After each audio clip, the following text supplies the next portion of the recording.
Who are you? Where are you from? We're, this is L.C. Patterson from Lawrence, Kansas. We're down here for the holidays. Uh, I'm ready for this interview. All right. Um, so the whole point of this documentary is a look at soldiers in World War II of what it was like to be drafted rather than volunteer for the war. Um, Run us through what it was like registering for it and the lottery and everything like that, and what that process was like. Of course, that's a few years back, Don't but rock. uh, I do remember registering for the draft, but I really don't have much recollection about how it came out. But I didn't fight it. Matter of fact, my dad could have kept me out of the draft by keeping me on the farm, Which rock? but I wanted to go ahead and go. So draft really didn't bother me.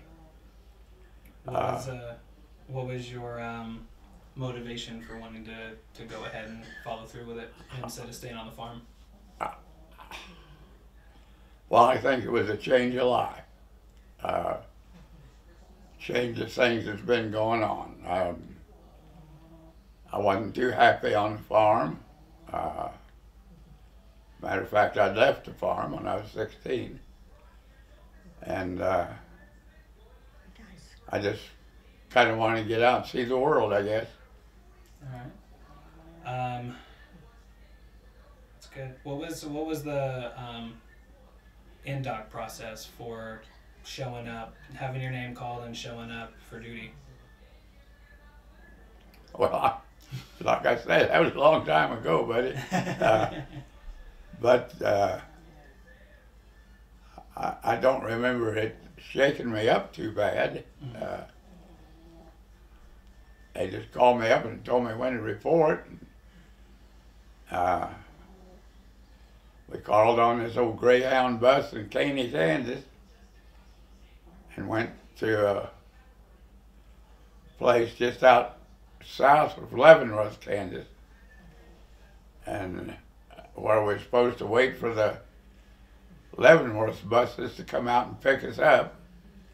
And of course, they served beer there. By the time the Leavenworth buses got out there, we all was kind of, well, I don't know, inebriated? Okay, yeah, that'd be it.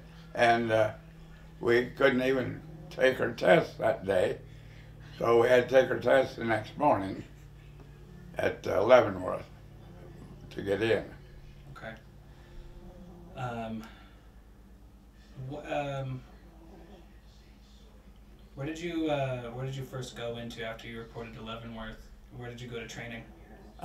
We left Leavenworth and went to North Camp Hood, Texas. It was a tank destroyer uh, outfit. It, it was well, we had these vehicles that light armament but much speed, and full track vehicle, travel up to 60 mile an hour, and it had a 76 rifle on it. That you shot it like a rifle, and we got pretty good with them. It was to destroy tanks. And that was your job Yeah. while in. That was what you got trained as. That's what I was doing in the training. Yeah, I was in the destroyer itself, driving it, and then gunnery and whatever needed to be done in the crew. Okay. So was the jobs of the crew? Did you all know each other's jobs? Or you could just switch around if you needed to. Yes, right, All right. right. We just kind of, yeah, they had us pretty well trained. We could step up and take any guy's place. And how long were you over in Fort Hood? North Camp Hood, I was there Sorry, six Camp- months. 6 months? Okay. Yeah, They trained you up really good on there. yeah. And they gave us quite a bit of training, and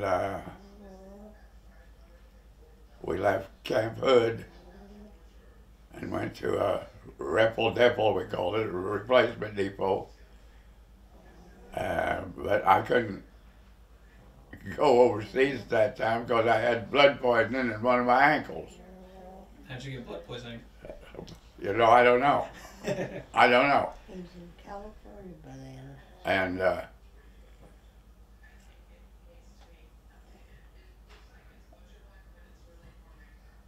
I don't know. All right. So where'd you go to after that? Where'd you get staged? Okay, and I left there. I went to the Hawaiian Islands, to Oahu. There was a boatload of us, but there was only 20-some of us that had had 6 months training.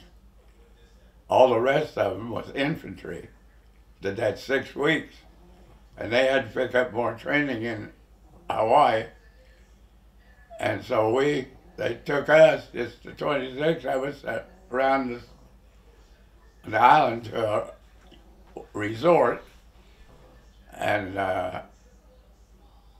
they put us up there, and that's where we stayed until we left Hawaii. All right. And one second.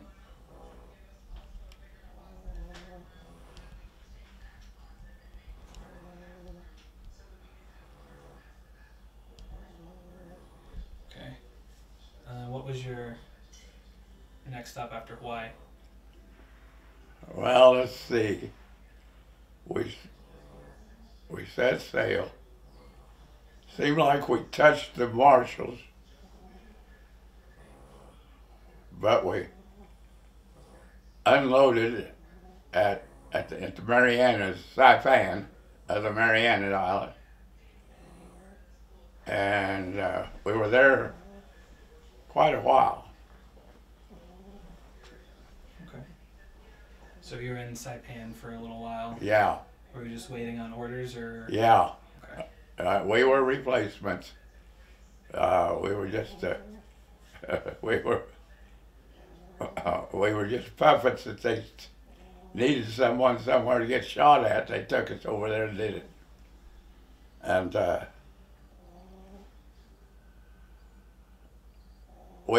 enjoyed to stay at Saipan, but that's one of my experiences on Saipan was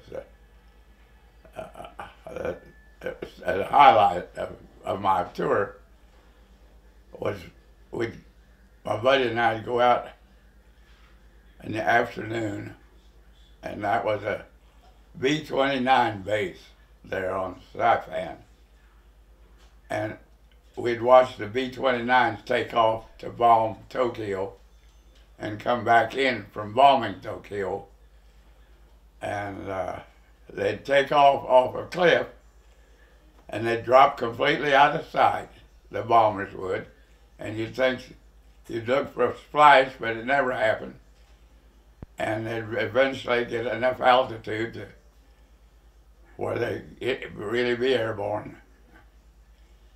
And they'd pick up their escort at Iwo Jima, P-51 Mustang escorts, would escort them to Tokyo and back to Iwo, and then the bombers would come on home. And one day while we were watching, we saw this old bomber coming in, and he had his inboard motor was on the port side was gone, and an outboard motor on the starboard was gone. One of the other motors was smoking. I don't remember which one it was. The stabilizer on the old plane had a hole in it you could drive a 6x6 truck through. But that old boy brought that thing in and landed it. And I thought, you know, at that time, what a marvelous bunch of people we had in this country to build an airplane like that and have people to man it, to fly it like that. And after it got down, kind of a wipe off of the whole thing was, after it got down and everything, we heard this high whine, and here come this little 51 Mustang. He couldn't have been 20 foot off the runway. Flew the full length of the runway, wiggling his wings, and zoomed up into the air and headed back to Evo. Well, he had stopped at Evo and got enough gas, put him up there with that bomber, and he followed that bomber home. And then he headed back to Evo, and I thought, my God, isn't that something? You know, it was something to me. It's amazing. What years were you in the service? I went in July 44 and got out August 46. So is that about when everything was starting to wrap up? Yeah.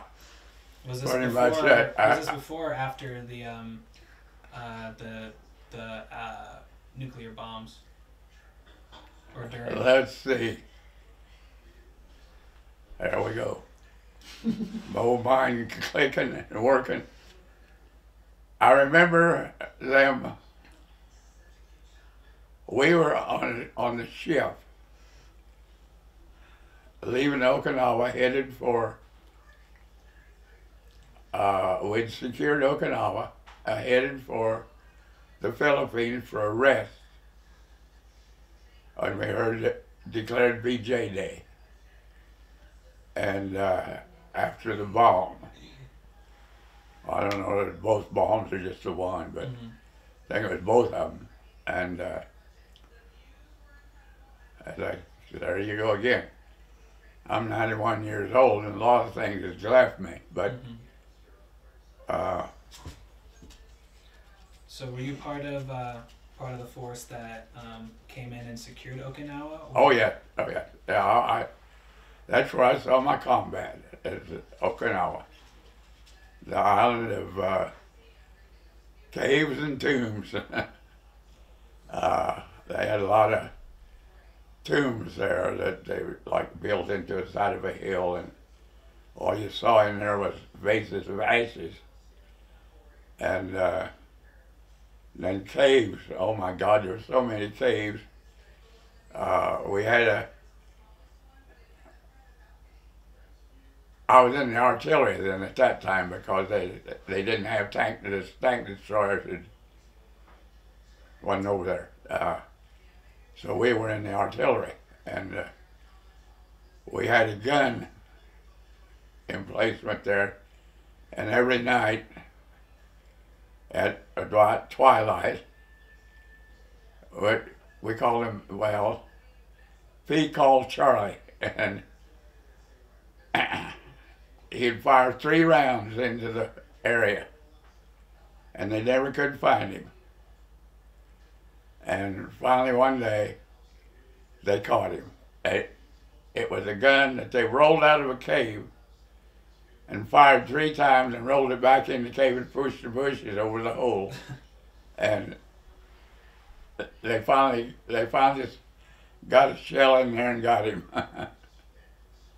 And so, so whenever you got to Saipan, Iwo had already been taken, and then you were pushing into Okinawa. Yeah. Okay. Yeah. And you were artillery. What was your job in the squad, in the team? With what? What was your job in the artillery? I was a gunman. You know, slam a shell in the hole, or we had to measure the shells came in a case, and they had little sacks of gunpowder, and when you got a call from your forward observer, they would tell you how much powder they wanted in the next shell for, Mm-hmm. how far to get it. And so we did that, and we'd take those little bags and put them in the casings and then shove the old projectile on it and slam it in the gun. And it was a howitzer, a 105, and they'd fire them.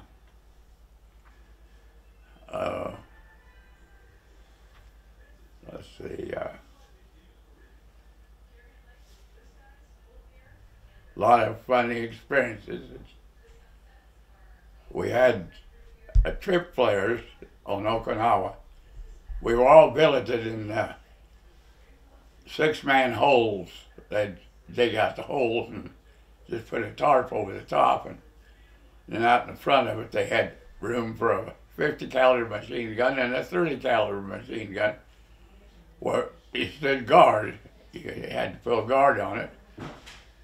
And we had trip flares around the area, so if anybody was infiltrating, they would trip these flares. Well, it got to where the goats, they had a lot of goats over there. Goats and vegetables. But anyhow, the goats had tripped the flares, and there we were. So they issued each hole a case of trip flares.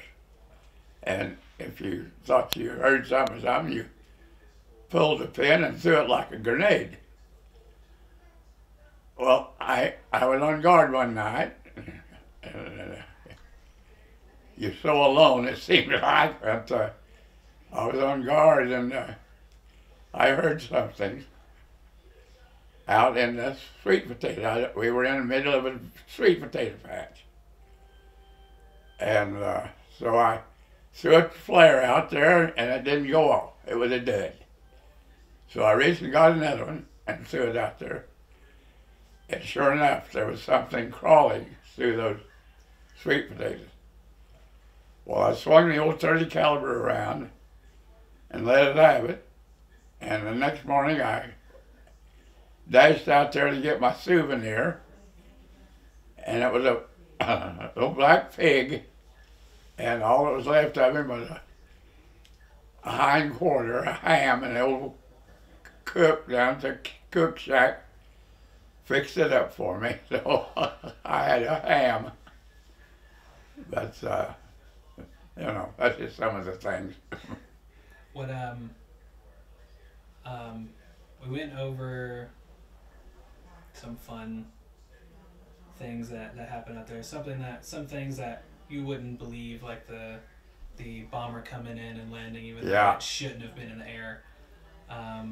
What are some things that stick with you that aren't really on the best side of things? Well, one of the things we went up to mop up, so to speak, when to secure the island, we'd swept through the island.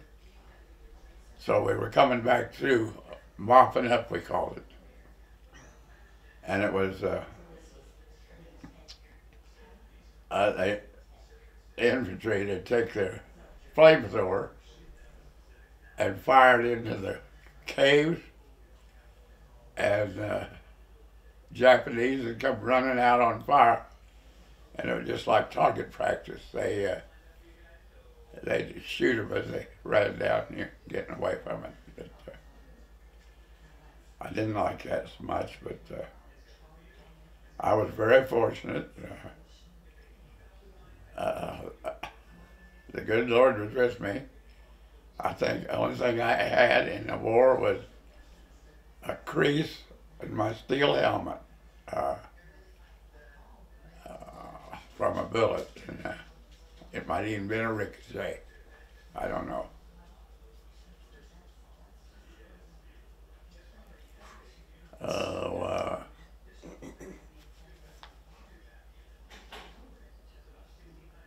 I don't know. That's released from service, what were some of the challenges of getting back to civilian life, of not having to be in theater or anything like that? You know, I didn't really have any. I really didn't have any problems. Seemed like everything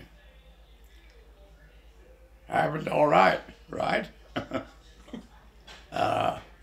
We'll see when we do her portion. Yeah, and I went to trade school, got a job, and kind of everything went pretty good. That's good. They kind of wanted me to go to Korea, but I didn't want to do that, so. Mm. So. That's good. Now you got a big family. Yeah, boy. Yeah, I got a nice big family. I'm proud of every one of them. I wouldn't trade them for a truckload of pigs. There's the farm boy again. Yep, there I go. You can take the boy out of the farm. Yep.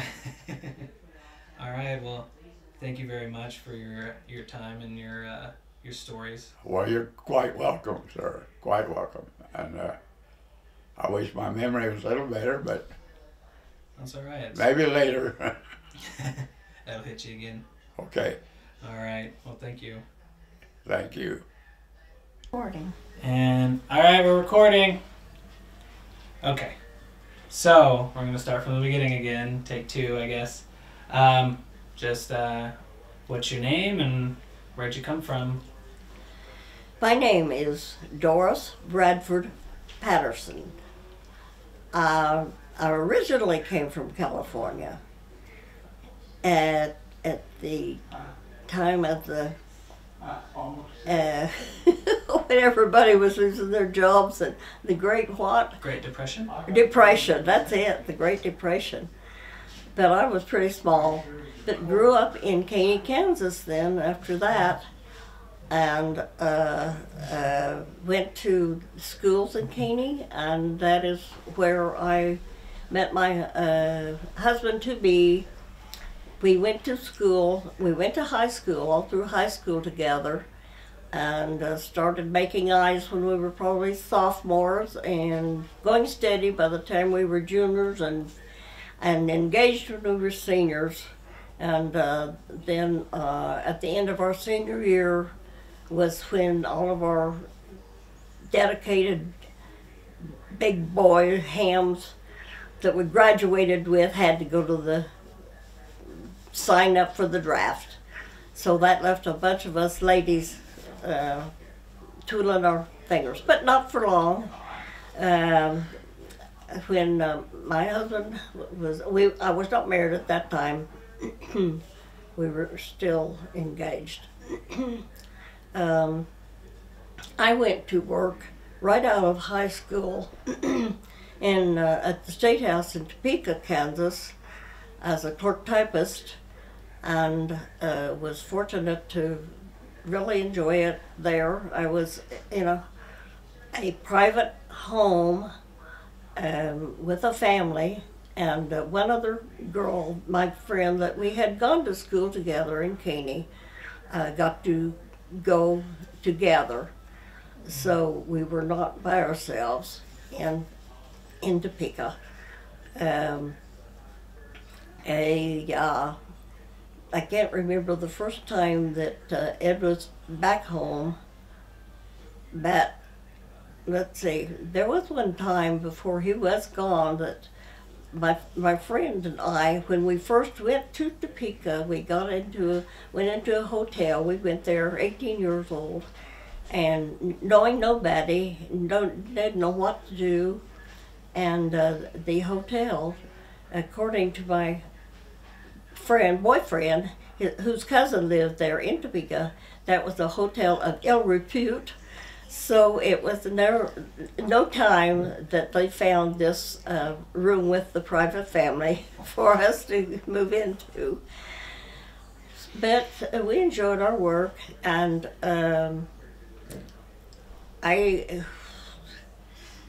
we were married on Ed's first delay en route. We were still both 18, and although Ed was in uniform, the United States Army, he had to call his mother and get permission to get married from Sedan, Kansas, where we went to get married. He still had to have permission from his mama. Even though he was already 18? Mm-hmm. Huh. So then after that, he was sent in to California to be there, and before going overseas. He wasn't able to go with his own group because he had blood clotting in his ankle. However, he called to see if I'd come out and stay with him while he was by himself and he couldn't go with his group. So we had a room in an apartment house with a bunch of others. I think that their husbands were also in the service, and I can't remember, it wasn't very long I was there, but I had gone out there to California, Salinas, I think the name of the place was, 18 years old by myself, and on a train, dirty, cold cars, and it wasn't a very pleasant trip, but everything was fine by the time I got there, and we had several days together before he did have to go on with his service. And daily, then after he was gone, I would call the lady where we had our room in the family to see if there was any mail, any letters. And if we had a letter, if I had a letter there, my girlfriend and I would take a bus and go to the home and get the mail and then go back to work all in our 30 minutes off.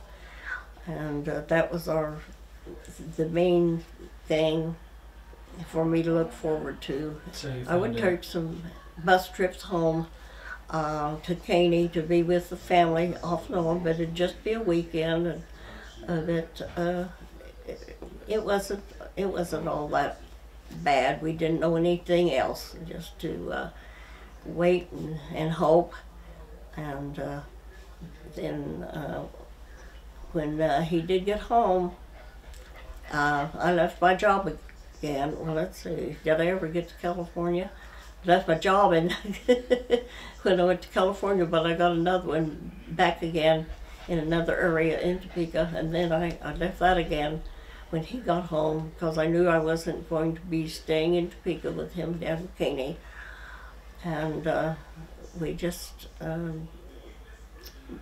went with family, and Ed had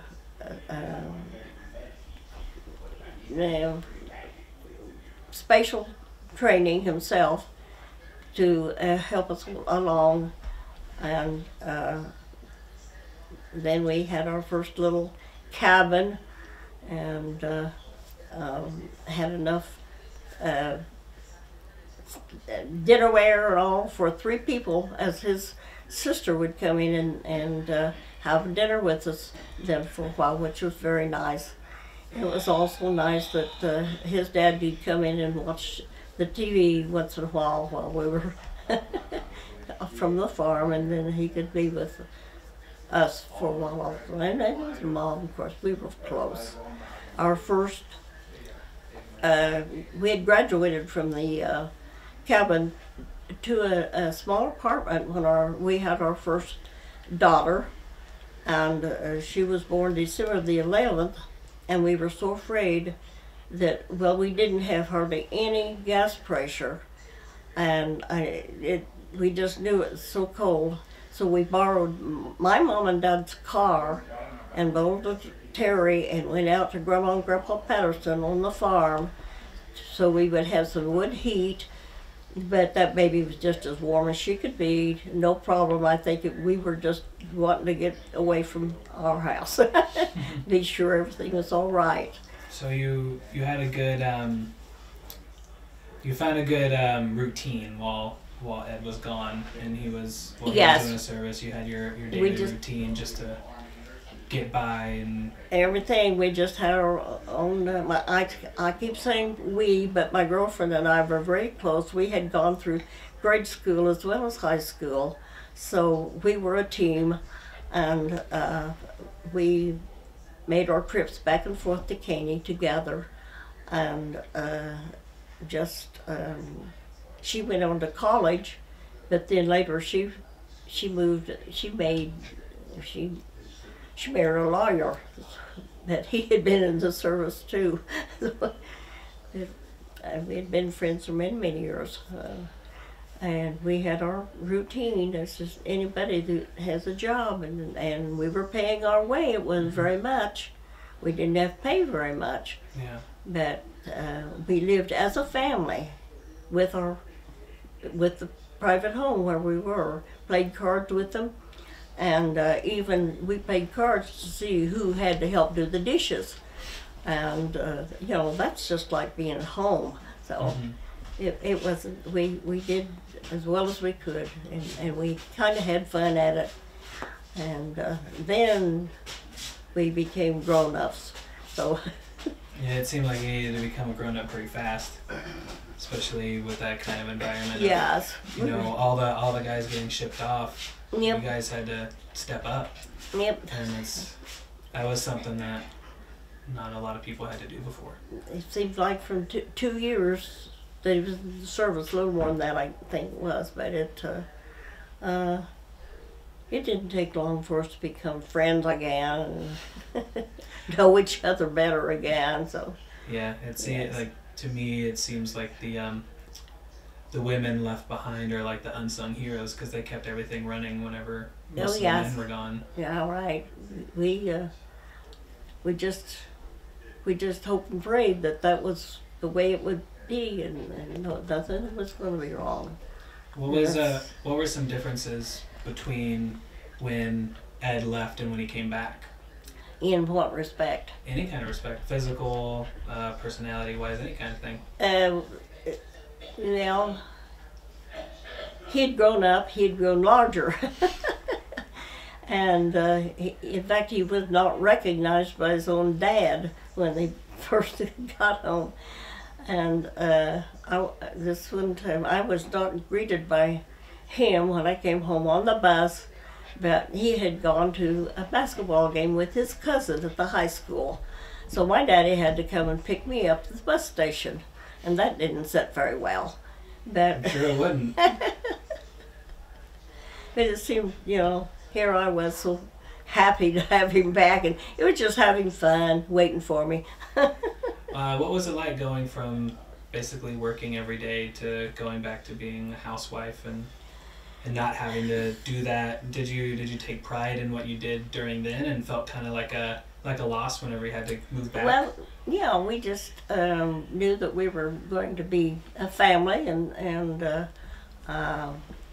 just started in with the cabin, and it was a lot of fun to be by ourselves, and then we graduated to an apartment and had our first daughter, and then from there to the next daughter we had a house that we were renting, and from there we moved to Texas with Sinclair. And our younger daughter was she wasn't 2 years old, and our older daughter was she was 5, and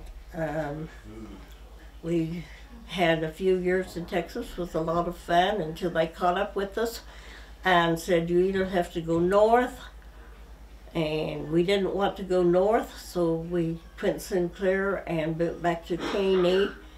And Ed went to work for DuPont, and that started our big family there. I mean, I don't mean our work.